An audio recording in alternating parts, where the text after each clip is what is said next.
반갑습니다. 주식탐구생활 전진입니다. 이번 시간에는 어제 김대동 쇼에 나왔죠. 짐 로저스가 북한과 농업에 투자라는 얘기를 또다시 반복적으로 강조하니까 오늘 시장에서 농업 관련주들이 아주 급등하는 모습을 보였습니다. 그래서 이 내용을 잠깐 살펴보는 시간을 갖도록 하겠습니다. 자, 짐 로저스는 이제 2014년에 북한 관련해서 아주 투자 매력도가 높다라는 얘기를 상당히 강조를 합니다. 2012년부터 이제 북한 관련된 얘기를 조금씩 하기 시작했는데 14년부터는 아주 강력한 그런 의견을 피력을 한 시기예요. 그리고 이제 이 김재동이 이제 물어봤죠. 북한 외에 또 다른 투자처가 있으면 어느 업종이라든지 기업들에 투자할 거냐라고 물어봤더니 농업을 아주 강조를 했습니다. 지금 전 세계적으로 이제 농업 산업이 엉망이다 보니까 기회를 보고 있다 그랬는데 천지인 개인적인 생각은 일부 동의를 합니다만 선진국은 예외로 봐야 됩니다. 그 이유는요. 우리만 봐도 알죠. 식생활이 많이 개선이 돼서 그냥 일반적인 먹거리가 부족하지 않습니다.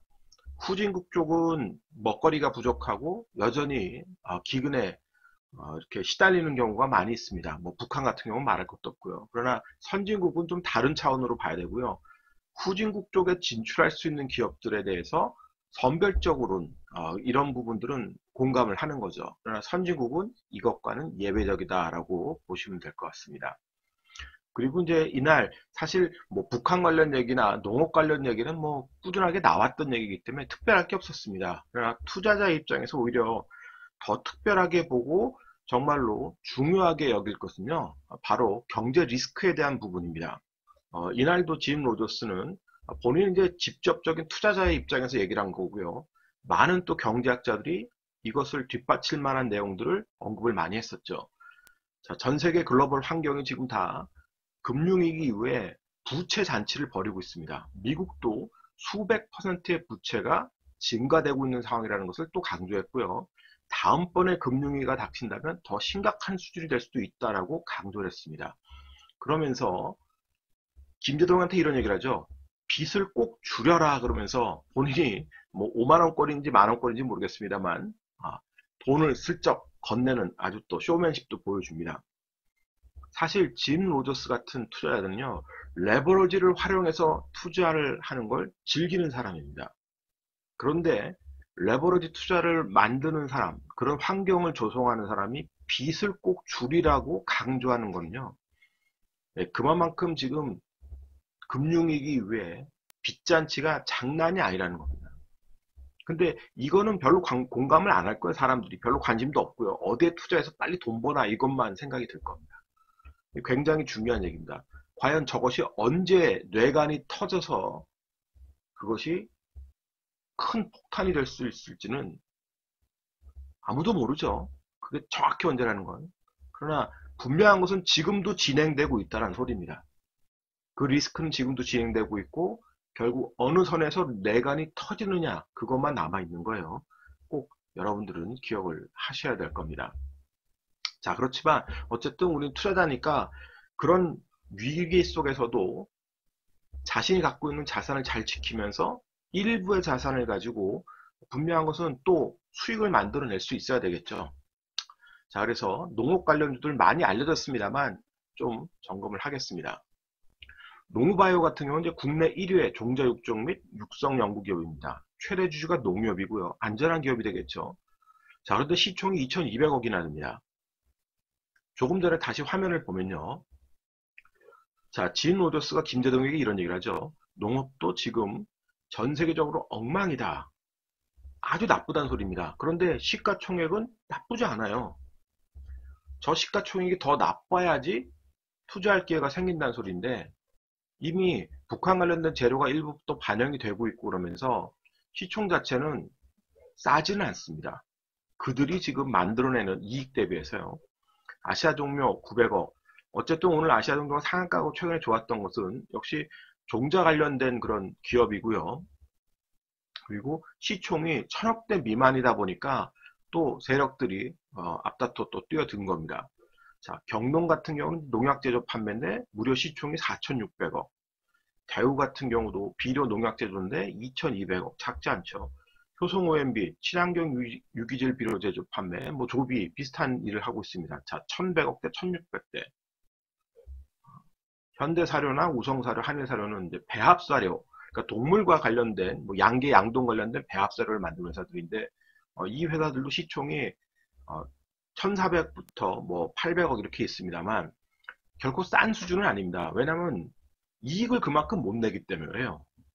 자, 보시면 농바이오 같은 경우 이익이 올해 뭐 끼케야 뭐 4분기 때 최대한 잘해봐야 100억 정도 나옵니다. 근데 아까 시식총은 얼마였어요? 2,200억입니다. 싸지 않죠. 자, 아시아 종묘 같은 경우도 올해 적자 볼 수도 있습니다. 근데 900억이라는 시총이 결코 싼 게 아니잖아요. 경동 마찬가지. 뭐 올해 턴어라운드가 좀 됐습니다만 그렇다고 시총이 싸다고 말할 수는 없는 거죠. 대우 마찬가지고요. 자, 효성 OMB 올해 적자 볼 수도 있습니다. 자, 조비 같은 경우는 흑자를 계속 유지를 하고 있습니다만 뭐 영업이익 30억 정도 나오는 회사인데 시총이 1,000억대가 넘으면 싼 게 아니잖아요. 자, 현대사료 마찬가지, 우성사료 마찬가지, 다 실적들이 그렇게 좋지 않습니다. 한일사료도 마찬가지죠. 그러니까 이 회사들이 당연히 다행히도 사채는 지금 없기 때문에 사채 물량에 대한 부담은 없습니다만 또 반대로 생각을 하면 주가가 만약에 세력들에 의해서 치고 가면서 고점을 만든다 그러면 최대 주주의 물량이 나올 수도 있고요. 또 그렇게 주가가 평가받게 되면 반대로 이제 사채라든지 유증을 할 수도 있는 겁니다. 기회는 이때다 그러면서요. 그래서 그런 것들을 염두에 두고 여러분들이 전략을 짜야 됩니다. 자, 그러면 주가 위치를 좀 차트를 통해서 보겠습니다. 자, 아시아 종묘 계속해서 박스권에 있었죠. 자, 이렇게 박스권에 갇혀서 왔다 갔다 지저분하게 움직였던 종목이 오늘 또다시 대량 거래를 수반하면서 상한가에 직행했습니다. 보시다시피 거래대금은 무려 1,100억이나 터졌어요. 그러니까 최근에 거래대금이 수소차에서 빨렸다 그러면 그 수소차에서 차익 실현이 좀 나오면서 쉬고 있던 자금들이 오늘은 이렇게 아시아 종목이라든지 이런 쪽으로 좀 쏠렸고 또 일부 바이오 종목 쪽에 또 쏠림 현상이 나왔죠. 그래서 자금이 확산되는 게 아니라 계속해서 순환하는 겁니다. 이렇게. 자, 어쨌든 이렇게 아시아 종목가 상한가에 갔는데 연상을 뭐 간다든지 쭉쭉쭉 신고가 나와서 가면은 언제든지 뭐 최대주주와 특수관계인들의 물량이 나올 수가 있습니다. 자, 그런데 우리가 분봉을 보면 또 위치를 확인을 해야 되겠죠. 자, 장 초반에 아주 장대양봉의 상한가를 만들다가 그대로 차익 실현이 나오면서 또 떨어졌습니다. 그러나 계속해서 찌라시가 나오면서 세력들이 개입을 하고 결국은 점진적으로 올라가면서 상한가를 만들었습니다. 물량 소화를 꾸준하게 하면서 상한가를 만들었는데 워낙 물량이 또 나오면 순식간에 되밀린다는 소리입니다. 그러니까 상한가를 가도 깔끔하게 최소한 이 갭을 동반해서 장대 양봉이 나와서 상한가를 갔으면 그 상한가를 지키든지 잠깐 무너져도 역시 중심균형가를 깨지 않고 이 위에서 조정이 나오고 상한가를 가야 되는데 그만큼 거의 저점 오늘 시초가 근처까지 떨어지고 매물 소화하면서 올라왔습니다. 상당히 좀 버거웠다는 소리가 상한가를 가도 그러면 얼마든지 다시 되밀릴 수 있습니다. 그러면 얘는 절대로 추격 매수하면 안 되고 역시 오늘의 이 눌림 목자리 이 눌림 목자리가 깨지면 절대 안 되는 자리가 되는 겁니다. 그러니까 8,500원 위에서 놀아야 트레이딩 할 수 있는 좋은 기회가 생긴다고 봐야 되겠죠. 자, 어쨌든 아시아 종묘가 이 종묘 관련주에서는 일단은 종자 관련주에서는 일단 좀 좋은 모습을 보였습니다.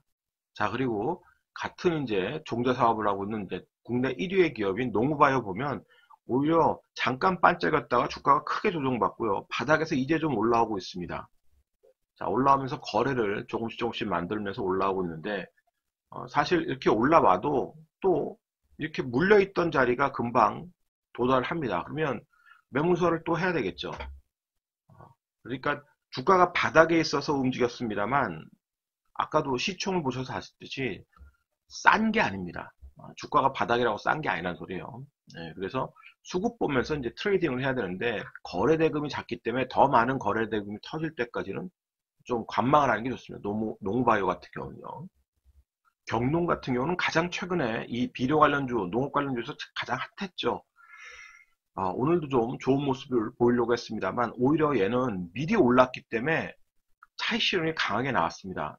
거래도 2,000억이 넘었고요. 2,000억이 넘는 거래를 터뜨리고 고점에서 매물을 받는 그런 모습입니다. 차트상으로는 좋지 않은 모습이 나왔어요. 매물 소화 과정이 나와야 된다는 소리입니다.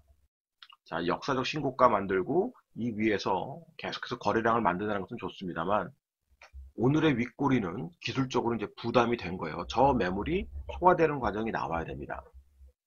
자, 대우 같은 경우는 지금 기술적으로 반등을 해서 올라왔습니다만 역시 물량을 받아야 되죠. 이 고점 물량을 좀 받아야 되고요. 자, 효성 OMB도 앞전에 이런 물량들이 있습니다. 이 물량 소화 과정이 나와야 되겠죠. 그러다 보니까 역시 오늘도 옆으로 플랫폼 만들면서 고공전투를 잘 벌였습니다만 오늘 이 고점에서 매물을 좀 받습니다. 매물 소화 과정이 나와야 된다는 소리예요. 자, 조비도 마찬가지죠. 자, 현대사료 마찬가지로 움직이고 있습니다. 그러나 약합니다. 같이 움직여도 지금 다 약하죠. 자, 우성사료 같은 경우는 거래량 자체가 없어요. 22억 정도의 거래대금 갖고는 매매하기가 어렵습니다. 자, 한일사료도 바닥권에서 거래를 만들면서 올라오고 있습니다만 역시 이 앞전에는 다 매물이잖아요. 이 매물대가 위에 있기 때문에 이 매물보다도 지금 거래량이 적습니다. 거래 더 튀어야 되죠. 부담을 안는다는 소리입니다. 그러면 이번에도 만약에 농업 관련주에서 트레이딩을 하려면 역시 경농이라든지 아시아 종묘 이런 종목들이 눌림목이 진행이 되면서 양호하게 수급을 장악한 세력들이 빠져나가지 않은 상태에서 매물 소화를 해야 그래야 장중에라도 한 번씩 수급이 들어올 때 튈 수 있는 그런 조건이 될 겁니다. 그래서 이렇게 지금 거래가 좀 덜 실리고 있고 앞전에 매물 부담을 안고 있는 종목들을 매매하는 것보다는 역시 거래에 대한 부담이 좀 적은 오늘 나왔던 아시아 종묘라든지 이런 것들을 여러분들이 매매하는 게 좋습니다.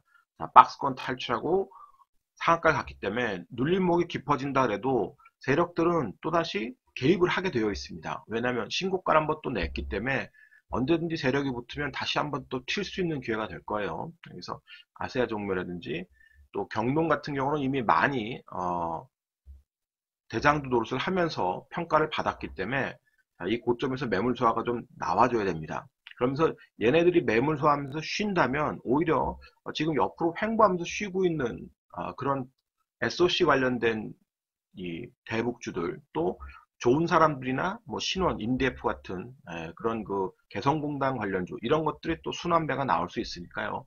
같이 보시면서 계속 대북 관련 테마주는 관심 종목에 넣고 트레이딩 관점에서 접근을 계속 하셔야 될 겁니다.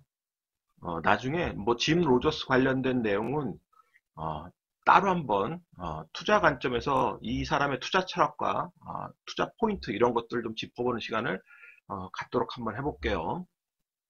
오늘은 뭐 농업 관련주를 이 정도로 좀 마치도록 하겠습니다. 오늘자 한 줄 요약. 짐 로저스의 희망보다는 경고에 오히려 주목하라. 이 영상이 도움이 되셨다면 좋아요, 구독하기 부탁드리고요. 저는 다음 시간에 또 뵙도록 하겠습니다. 고맙습니다. 전지인이었습니다.